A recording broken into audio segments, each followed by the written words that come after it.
In this video, we are going to study what are the measurements of absorption coefficients and also what are the methods that the factors affecting the acoustics of buildings and what are the properties for a acoustically good hall. Okay, let us see what is the measurement of absorption coefficient. So the absorption coefficient can be measured in terms of the reverberation time.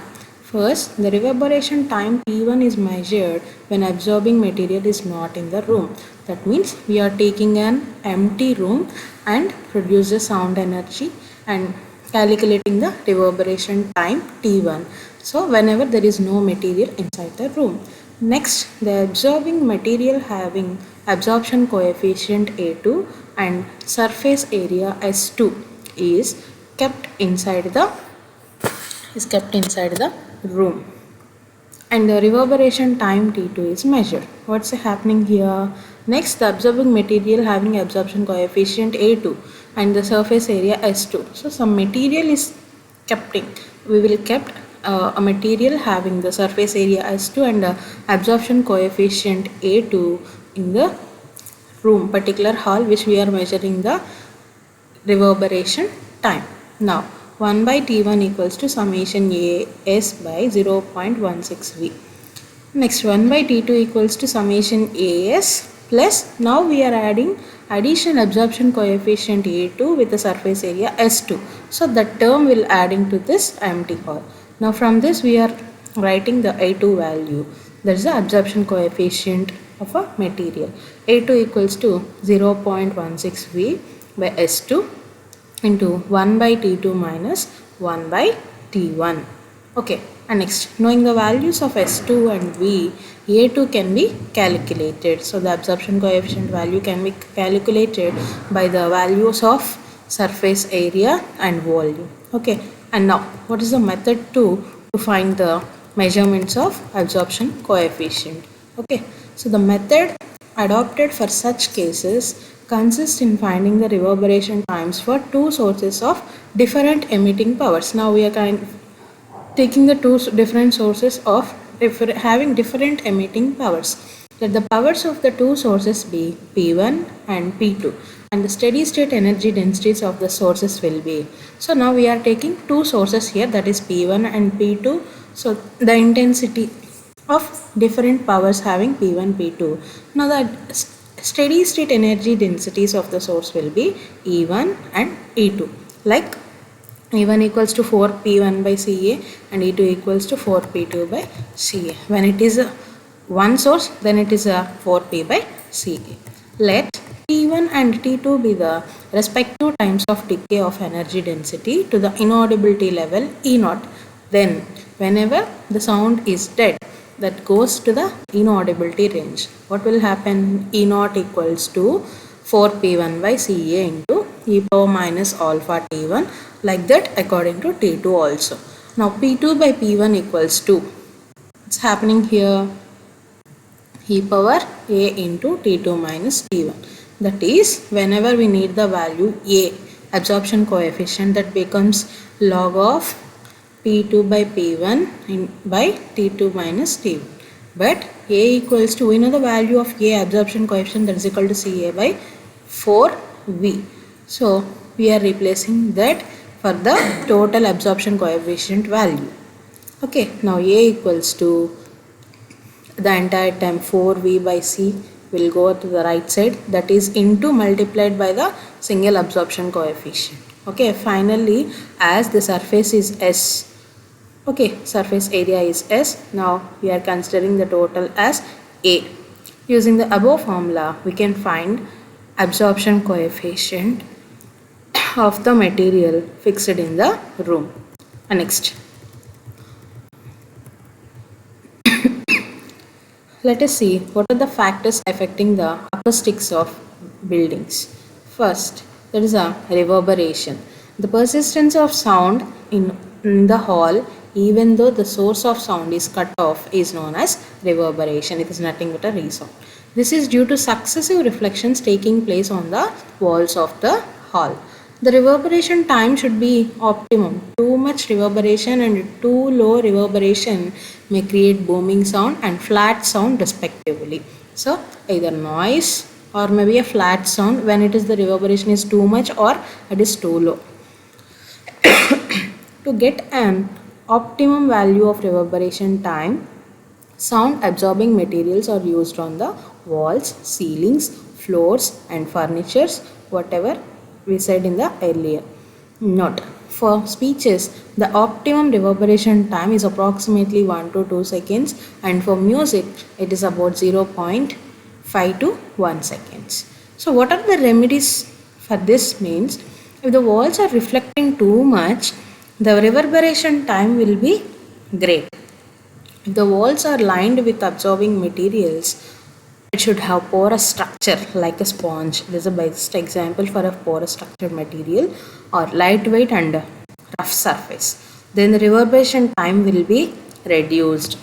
The areas of different portions of the hall are measured and they are plastered with the suitable materials or lined with the curtains to alter the value of summation AS suitably.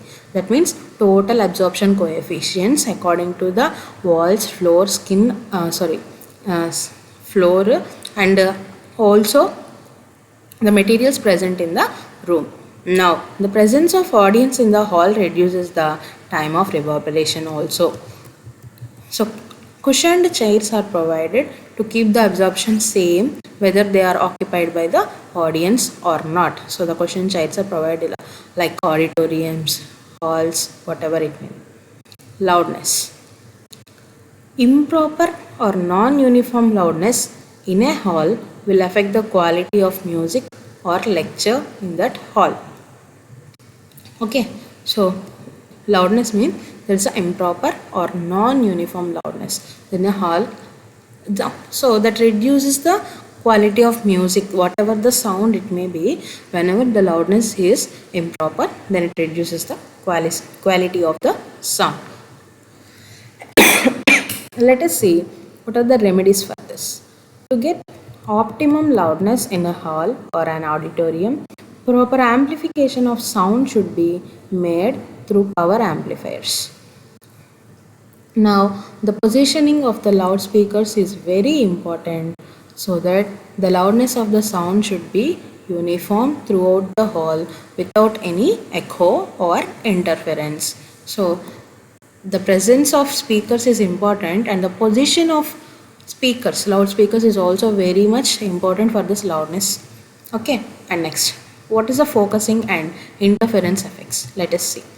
If there is any concave surfaces in the hall, we know the difference between convex and concave surfaces, and sound is concentrated at its focus region, and hence there may be dead space or no sound is heard at some other regions. Hence such surfaces must be avoided. So if there is any such surfaces which cause the interference effects like that, those are avoided. There should be no interference of direct and reflected waves because the interference patterns may create maximum intensity of sound in some places and minimum intensity in other places. Okay, and remedies. What are the remedies for this focusing and interference effects means? Good absorbing materials and low polished decoratives are used to avoid these defects. And next, what are the reflections and echoes? I know very well about echo and reflection also maybe. Sound reflected from walls and other surfaces produce echoes which produce a nuisance effect on the listener because they are heard after the original sound has faded away and other sound pulses are produced. Whenever it is faded away, the sound is produced. An echo is heard when the direct and reflected sound waves coming from the same source reach the listener with a time interval of about 1/7 seconds. Means after the reflection of whenever the echo is heard when the direct and reflected sound waves coming from the same source reach the listener's ear with a time interval. There is a time interval to reach the human and that is a 1/7 seconds. The reflected sound arriving earlier than this time that helps in raising the loudness, while those arriving later produce echoes and cause confusion. So according to this, we are getting a distortion. So what are the remedies? The surfaces of the wall should be rough and are not polished.